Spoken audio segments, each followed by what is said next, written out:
Hey, ich bin Katrin und ich bin gerne unterwegs. Meist mit dem Rad, aber gerne auch zu Fuß.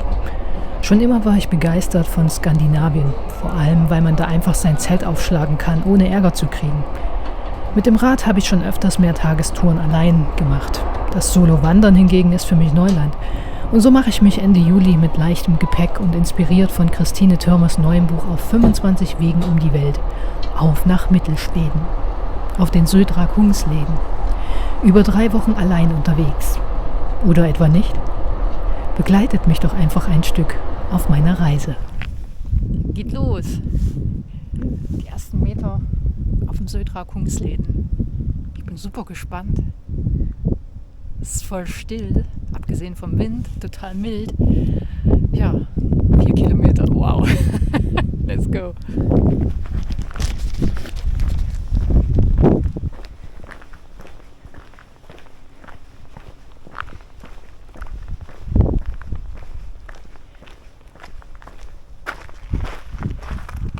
Stolien, da wollen wir hin, 350 Kilometer. Ja, und die ersten 2 Stationen liegen auch noch auf der Strecke.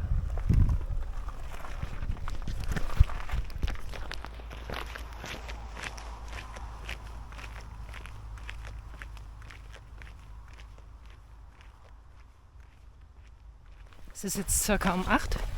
Der Bus hat mich relativ pünktlich rausgeworfen beim Högsfjells Hotellet. Und da ging es los. Und das Ganze startet hier mit so einem leichten Anstieg auf so einer Art Highway. Immer diesen Wintermarkierungen folgend. Kann ich ja mal zeigen. Genau, also man kommt hier schön langsam rein. Und ein geiles Abendlicht auf jeden Fall. Kann ich sehr empfehlen.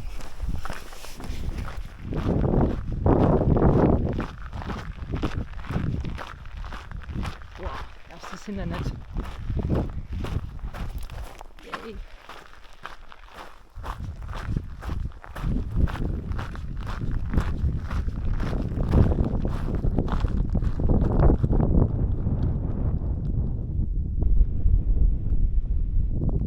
So, auf jeden Fall schon mal einen schönen Spot hier gefunden.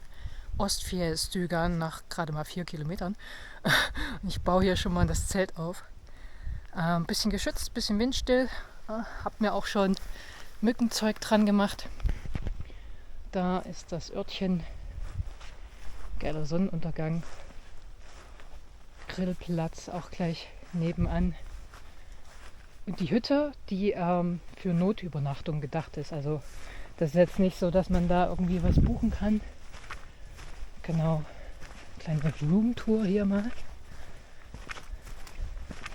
Keine Ahnung, was das werden sollte. Kleines Salatbett. Ja, und da hinten kann man sich noch Holz hacken. Genau. Ja, ich bin hier allein und baue jetzt, wie gesagt, erstmal das Zelt auf. Baden werde ich, denke ich mal, nicht. Ich werde mich dann schnell um was zu essen kümmern und relativ zeitig vielleicht morgen losmachen, weil für um 7 stehen ein paar Regentropfen drin und das wäre geschickt, wenn man das schon eingepackt hat. Da hinten wird gezeltet und hier wird geköchelt. Sieht gar nicht mal so schlecht aus und riecht auch nicht verkehrt. Alles selber gemacht. Da noch ein paar Tofu-Jerky-Stückchen reingehauen. Mal sehen, ob das irgendwie weich wird.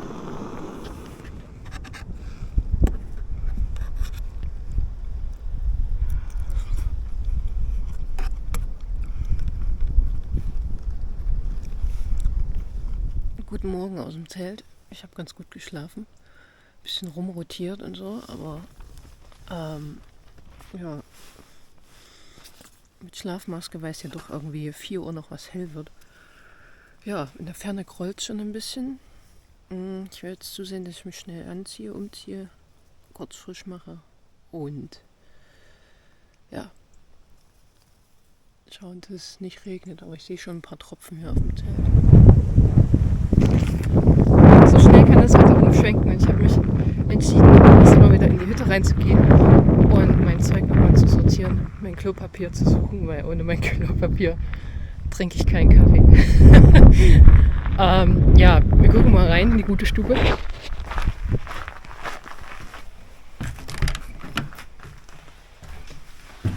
So. Schon zumachen. Sieht auf den ersten Blick alles eigentlich ganz gängig aus, aber ausgefegt hat hier niemand. Und die haben auch hier ein bisschen ihren Müll hinterlassen, was ich total daneben finde. Naja, machen vielleicht auch manche ein bisschen Party hier, gerade so Richtung Wochenende. In dem Buch übrigens fast nur schwedische Namen. Aber gut, ich denke mal, die hier Party machen, die werden sich jetzt hier nicht groß eintragen. Gerade so am Wochenende wäre das Buch dann ganz gut gefüllt. Ja, ich warte mal ab, wie sich das dort hinten entwickelt. Das zieht auch alles in meine Richtung. Und dann gucken wir mal weiter und ich sortiere einfach nochmal komplett hier neu. Am Anfang ist schon noch ziemliches Chaos. Karten nicht vergessen. So, kurz zur Route. Der Bus hat mich hier rausgeschmissen. Ich bin gestern hier das Stück hochgeflogen bis zur Ostfjellstugan. Da bin ich gerade. Heute geht es ziemlich offen. Erstmal so Richtung Norden zur Kallfjellstugan. Dort kann man eine Rast machen, wie auch immer. Und dann geht es weiter zur nächsten Kuppe hier entlang. Hier ist auch noch mal eine Hütte. Und eigentlich ist der Plan, 21 Kilometer zu laufen. Heute bis zur Granfjell-Sätern. Auch wieder ein Unterstand müsste das sein mit Zeltwiese. Also von daher, jo. So, das Ganze, achso, Proteinpulver war auch noch mit dabei, um dem ein bisschen Süße zu geben.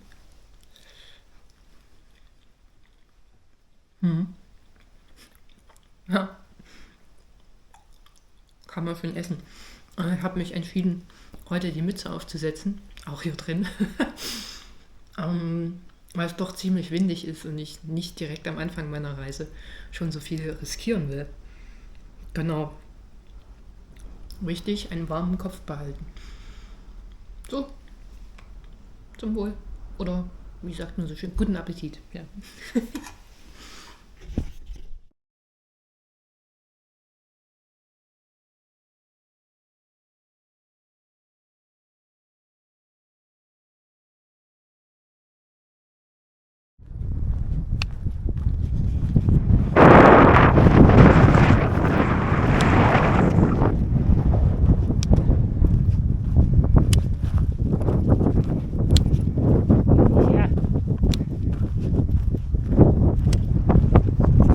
So, da unten die Moltebeere.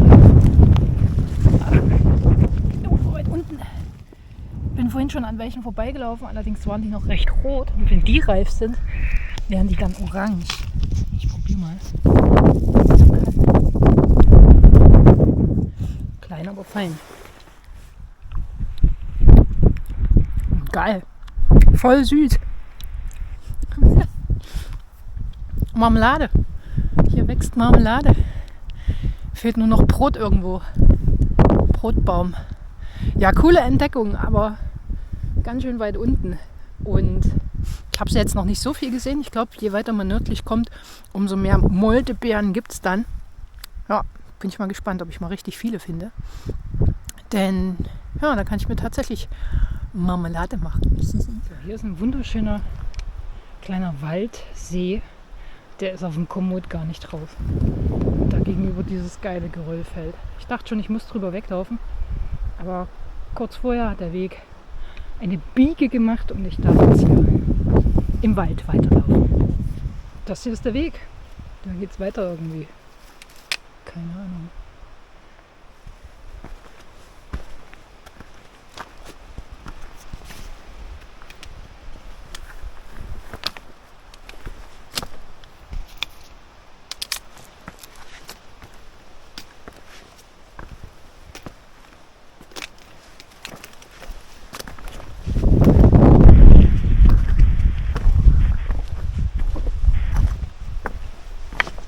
Ah ja, da ist wieder ein Winter X, ein rotes. Nice, aber es hält auch ein bisschen auf, muss ich sagen. Bin immer noch guter Dinge und habe noch ungefähr 8 Kilometer für heute. Genau.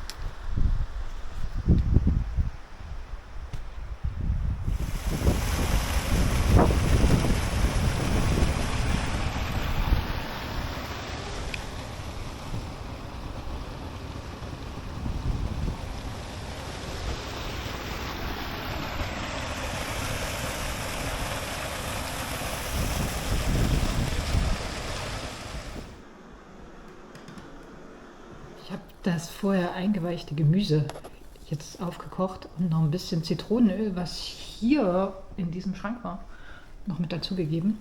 Und das Ganze auch mit Knoblauch aufgepeppt und es riecht so genial. Bisschen Chili noch dran gemacht, was es so in kleinen Tütchen gab. Ich freue mich jetzt so mega, das zu essen. Und es ist auch wahnsinnig heiß.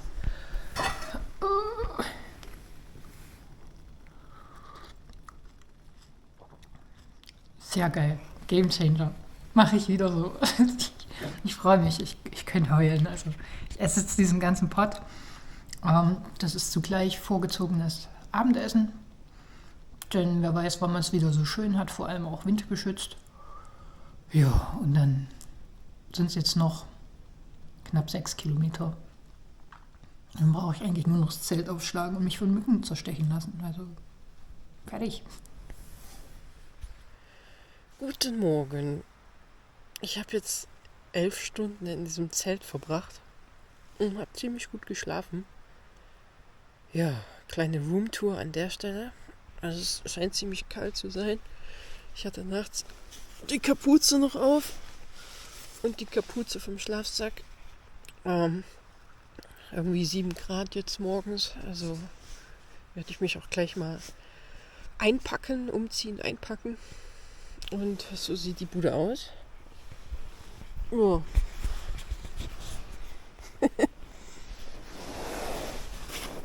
So neben mir Getränke, Stirnlampe, ein Messer, was man halt so braucht nachts. Ja, Rucksack ist gar nicht so sehr Chaos. Das Einzige, was draußen steht, sind die Schuhe. Und die Socken, die dampfen hier oben vor sich hin. Ja, so sieht's aus. Ja, ich habe hier im Fußraum meine Weste, weil ich eine verkürzte Isomatte habe. Das spart natürlich Gewicht. Aber um warme Füße zu behalten, habe ich mir dann die noch um den Fußraum gewickelt und es klappt auch ganz gut, muss ich sagen. Jo. Auf in den neuen Tag. Heute stehen laut GPX-Tracks 19 Kilometer auf dem Plan. Aber gestern war es auch irgendwie 1 Kilometer mehr. Wahrscheinlich, weil man doch den Weg hin und wieder verlassen musste, um den morastigen Pfützen, aufgeweichten Boden ein bisschen auszuweichen. Ja, ich bin mal gespannt. Am Ende wartet dann die Björnholmstugan und ich gebe gleich auch nochmal einen kleinen Einblick in das, wie meine Unterkunft von außen aussieht. Meine Zeltwiese. Da steht irgendein Haus oder ein Hüttchen, aber scheint unbewohnt zu sein in der Ferne. Und hier bin ich gestern Abend reingekommen, runtergekommen. Aber ich kann mich nicht erinnern, dass hier ein Baum umgeknickt war. Ja gut, ist jetzt glaube ich auch nicht mehr mein Weg.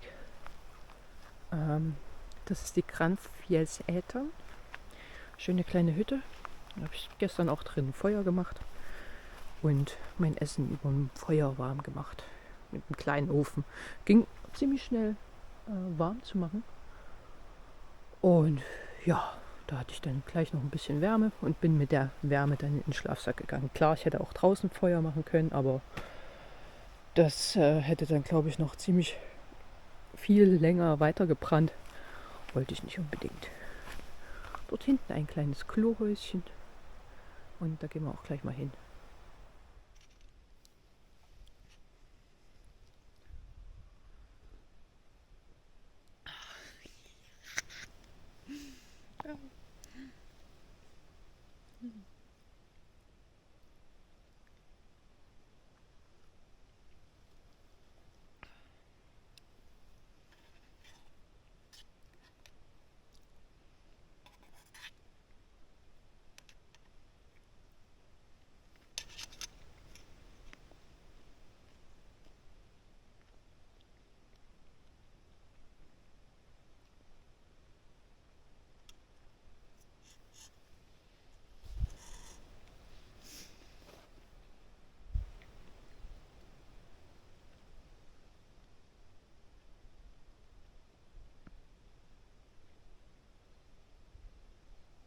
So geht es heute weiter. Hier unten ein tiefes Loch. Da der eigentliche Weg. Ja, feucht fröhlich. Und dort hinten wieder ein rotes X. Nur mal sehen, wo ich hier lang gehe. Vielleicht am ehesten noch hier bei den Ästen. Ja klar, ich muss, glaube ich, die Kamera dabei aus der Hand legen. So, jetzt kommt hier eine spannende Brücke. Ich zeig's mal. Geil. Die müsste eine Hängebrücke sein. Ja, scheint was Größeres zu sein.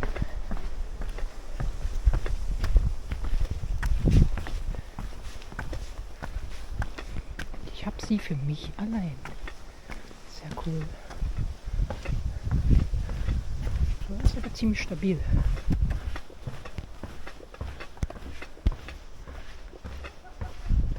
Okay.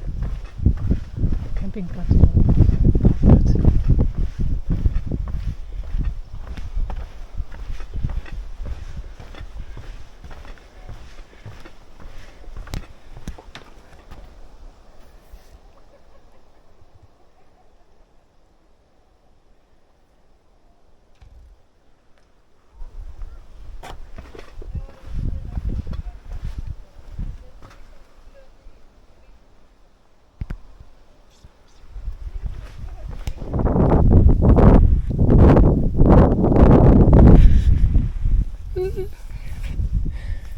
Aber schönes Tal.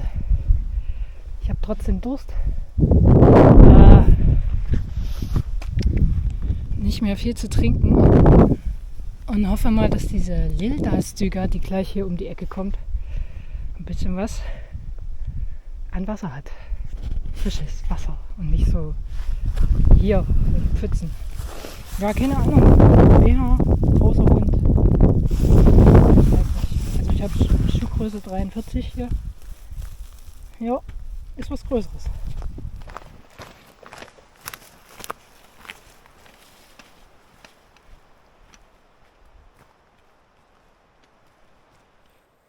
Mal.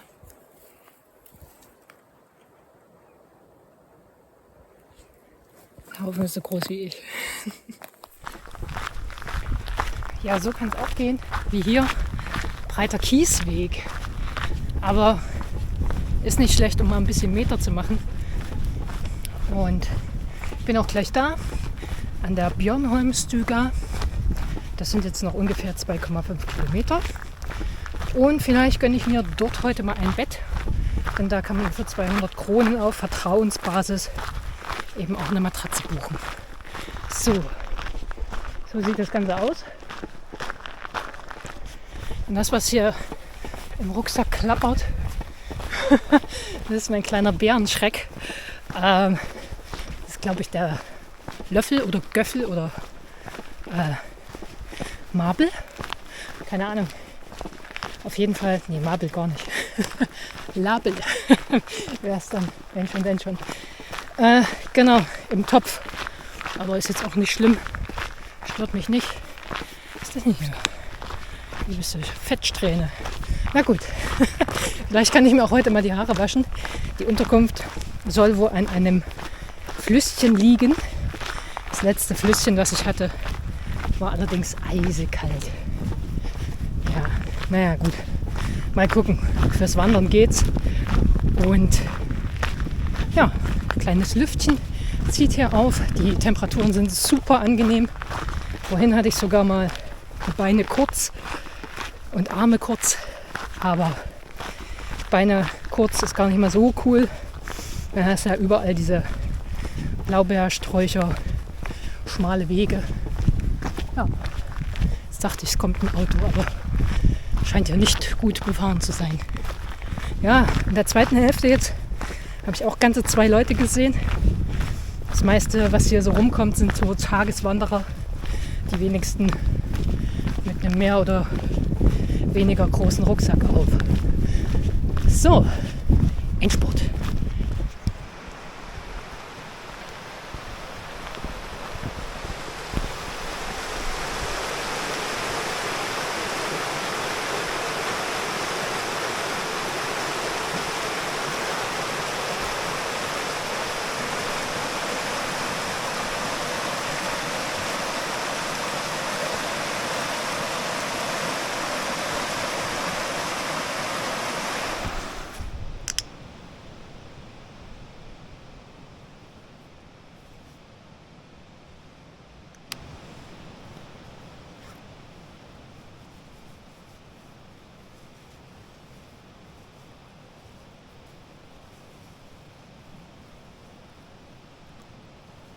Schön klar.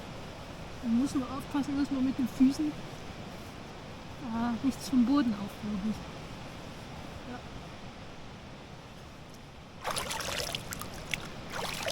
Ja, bitte.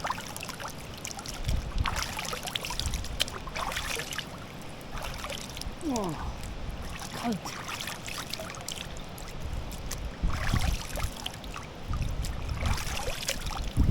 Ja. Die Rumfrost.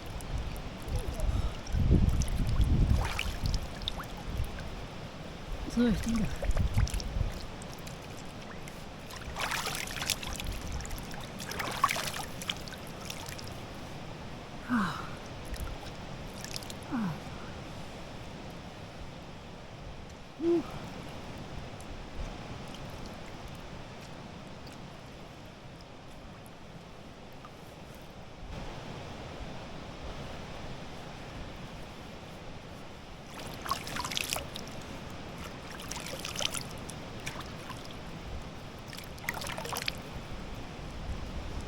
Ist schon speziell.